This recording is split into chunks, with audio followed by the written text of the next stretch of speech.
ஓம் முருகா போற்றி. ஓம் முருகா சரணம்.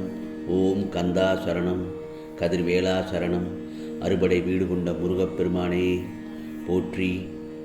என் செல்லமே, என் செல்ல குழந்தைகளே, உன் கஷ்டத்திற்கு இன்றுதான் கடைசி நாள். இந்த பழனி முருகனை நம்பினால் நான் சொல்வதை ஒரு 2 நிமிடம் மட்டும் கேள். உன் கண்ணீரும் கவலையும் மட்டும்தான் உன்னை பலவீனமாக காட்டிக்கொண்டிருக்கிறது.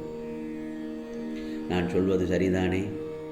உன் கண்ணீரும் உன் கவலைகளும் மட்டும்தான் பல இடத்தில் உன்னை பலவீனமாக காட்டிக்கொண்டிருக்கிறது. அழுவதாலும் சோர்ந்து போவதாலும் ஒன்றும் நடக்கப் போவதில்லை. நடக்க வேண்டியது தான் நடந்து கொண்டிருக்கிறது. அதுவும் நல்லபடியாக நடக்கிறது.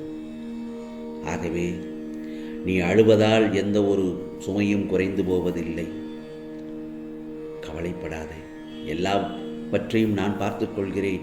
எதையும் அழுது சுமப்பதை விட அதை ஏற்று சுமப்பது உனக்கு சிரமமில்லாமல் இருக்கும். அதைத்தான் உனக்கு உணர்த்த வந்திருக்கிறேன். தைரியமும் தன்னம்பிக்கையும் தான் ஒரு மனிதனை இந்த பிரபஞ்சத்தில் வாழ வைக்கும் என்ற உண்மையை உணர்ந்து கொள்.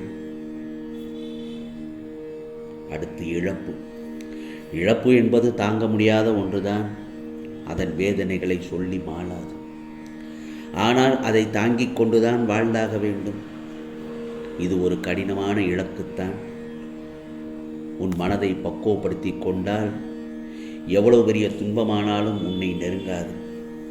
உனது இரக்க குணம், பிறருக்கு உதவி செய்ய வேண்டும் என்கிற உன்னதமான மனோபாவம், இந்த நிலையிலும் மற்றவர்கள் கஷ்டப்படுவதை பார்க்க சகிக்காத மனம் இருக்கும் இடத்திற்கு உண்மையான விசுவாசத்துடனும் நடந்து கொள்ள வேண்டும்.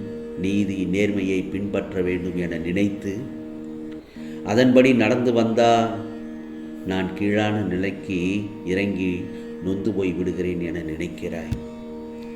இவ்வளவும் நீ சொல்லித்தான் எனக்கு தெரியுமா? நீ சொல்வதெல்லாம் உண்மைதான். அப்படி நடக்கும் என்பதும் உண்மைதான்.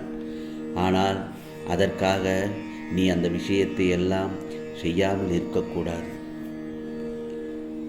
உன்னுடைய மனசாட்சிக்கு உன்னுடைய நெஞ்சை தொட்டு எந்தெந்த விஷயங்களை எல்லாம் அநியாயம் என்று நீ நினைக்கின்றாயோ அதையெல்லாம் நீ செய்தால் நிச்சயமாக அது நல்லதாகவே இருக்கும்.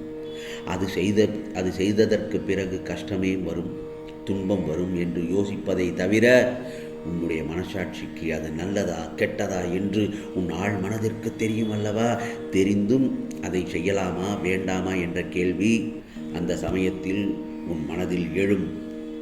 ஆனால் அந்த நேரத்தில் நீ எந்த முடிவை எடுக்கிறாயோ அதுதான் உன்னுடைய வாழ்க்கையையே திசை திருப்பக்கூடிய மிகவும் சக்தி வாய்ந்த ஒரு முடிவாகும். அனைவரும் இந்த இடத்தில்தான் தவறு செய்கிறார்களே தவிர மற்ற அனைத்து இடத்திலும் மிகவும் சரியாக உங்களுடைய வாழ்க்கையில் சரியாகத்தான் வாழ்ந்து கொண்டிருக்கிறீர்கள். நான் ஒன்று சொல்லட்டுமா? வாழ்க்கை வாழ்வது என்பது வேறு. முடிவு எடுப்பது என்பது வேறு. யார் வேண்டுமானாலும் வாழ்க்கையை வாழ்ந்து விடலாம். ஆனால் தக்க சமயத்தில் தக்க தருணத்தில் நல்லதொரு முடிவு எடுப்பது மிகவும் கடினமான விஷயம் ஒன்று. ஆகையால் தான் இந்த முருகப்பெருமான் சொல்வதை கேட்டு நடந்து சொல் என்று கூறுகிறேன். கவலைப்படாதே. இனி வரும் காலத்தில் உனது கர்ம வினைகள் அனைத்தையும் நான் கரைத்து விடுவேன். மகிழ்ச்சியான பாதையில் நீ முதல் படியில் அடியெடுத்து வைத்து விட்டாய். உன்னை நான் சந்தோஷமான வாழ்க்கைக்கு அழைத்துச் செல்லப் போகிறேன். இனி நடக்கப் போகும் ஆனந்தமான வாழ்க்கையை நன்கு உற்றுப்பார். உனது கஷ்டத்திற்கு கடைசி நாள் என்று சொன்னேன், அதற்குத்தான் சொல்ல வருகிறேன். இனி நடக்கப் போகும் ஆனந்தமான வாழ்க்கையை சற்று நின்று பொறுமையாக நிதானமாக சற்று உற்று கவனித்துப்பார். அந்த சமயத்தில் என் மீது பல மடங்கு உனக்கு நம்பிக்கை கூடும். அந்த நேரம்தான் இது என் செல்லவே. உனக்கு இனி ஒருபோதும் கவலை இருக்காது. பழனி முருகனுக்கு அரோகரா என்று என் பாதத்தில் சரணடைந்த என் செல்ல பிள்ளையை நான் கஷ்டத்தில் தவிக்க விட்டு விடுவேனா? ஆனால் நான் ஒன்று சொல்கிறேன் உனக்கு. நீ செய்ய வேண்டியது ஒன்றே ஒன்றுதான், நம்பிக்கை, பொறுமை. இந்த இரண்டையும் நீ கைவிடாமல் பாதுகாக்க வேண்டும். அப்போதுதான் நீ என் செல்ல பிள்ளையாவாய். கவலைப்படாதே, உனது நீண்டகால போராட்டத்திற்கு நல்லதொரு நிறைவு வந்துவிட்டது. உன் தியாகத்திற்கான பலனை இனி நீ தாராளமாக அனுபவிக்கப் போகிறாய். கண்ணீரோடு காத்திருந்த நீ இனி மன நிறைவு பெறப்போகிறாய் என் செல்லமே. உன் பொறுமையையும் நம்பிக்கையையும் இந்த பழனி முருகன் மனதார ஏற்றுக்கொள்கிறேன். நான் அதற்கான பலனோடு உன்னிடம் வரப்போகிறேன். உன் கஷ்டத்திற்கு கடைசி நாள் என்று சொன்னேன் அல்லவா? நிச்சயமாக உனது பாரங்களை எல்லாம் நான் சுமந்து கொண்டு உன்னை இலகுவான மனிதனாக்கி விடுகிறேன். மனதை இலகுவாக ஆக்கிவிட்டு உன் குப்பைகளை நான் எடுத்துக்கொள்கிறேன். பிறகு பார், நீ ஆனந்தமான வாழ்க்கை வாழப்போகிறாய். நல்லதொரு முடிவை எடுப்பாய். எந்த ஒரு தருணத்திலும் நல்ல முடிவு எடுப்பது சாதாரண விஷயம் அல்ல. கஷ்டங்கள் வரும்போது, பிரச்சனைகள் வரும்போது, வாழ்க்கையில் எடுக்க முடியாத சில நேரங்களில் கூட நல்லது ஒரு முடிவை எடுக்க கற்றுக்கொண்டாலே நீ பாதி வாழ்க்கையில் ஜெயித்து விட்டாய் என்று தானே அர்த்தம். கவலைப்படாதே.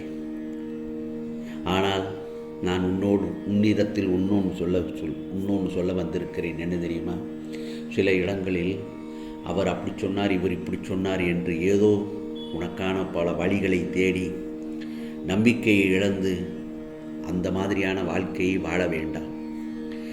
யாரையும் நீ தேடி ஓட வேண்டிய அவசியம் உனக்கு இருக்காது. இந்த பழனி முருகன் உன் கூடவே இருக்கிறேனே. உனக்கு 24 மணி நேரத்திற்குள் என்று சொன்னேன். நிச்சயமாக அதுவே அதிகம்தான். ஆம் செல்லமே, உனக்கு கஷ்டத்திற்கு இன்று கடைசி நாள் என்று சொன்னேன் அல்லவா? நிச்சயமாக எல்லாம் நல்லது நடக்கும். இந்த பிரபஞ்சத்தில் சிலர் எப்போதும் மற்றவர்களை காயப்படுத்துவதையே வேலையாக இருக்கிறார்கள். அதைத்தான் உனக்கும் சிலர் செய்து கொண்டிருக்கிறார்கள். அவர்களை பற்றியெல்லாம் கவலைப்பட வேண்டாம். நீ மன தைரியத்தோடு உன்னுடைய ஆற்றலை தேவையற்ற இவர்களிடம் வீணாக்க வேண்டாம். புரிகிறதா? இதுவரை உன் மனதில் இருந்த வலிகளும் வேதனைகளும் துக்கங்களும் பல இடங்களில் தோல்விகளால் மனம் பரிதவித்தது எல்லாம் முடிவுறும். அதற்குத்தான் சொன்னேன், உன் கஷ்டத்திற்கு இன்று கடைசி நாள் என்று சொன்னேன். பிறகு பார், உன் உழைப்புக்கு ஏற்ற பலன் கிடைக்கப் போகும். நிம்மதியும் சந்தோஷமும் அழகாய் பூத்து குலுங்கும். உன்னை ஏளனமாக பார்த்து நின்றவர்கள் முன்னால் நீ உயர்ந்து கம்பீரமாக நிற்கப் போகிறாய். தடைகளை தகர்த்து எரிந்து வெற்றி பெறப்போகிறாய். கலங்காமல் புலம்பாமல் நிம்மதியாக இரு என் செல்லமே. இனி எல்லாம் உனக்கு நல்லதுதான் நடக்கும். இது முருகப்பெருமானின் அருள் வாக்கு, சத்திய வாக்கு. உனக்கானதெல்லாம் நல்லது நடக்கும். நல்லது மட்டுமே நடக்கும். அதுவும் நன்மையாகவே இருக்கும். ஓம் சரவண பவ.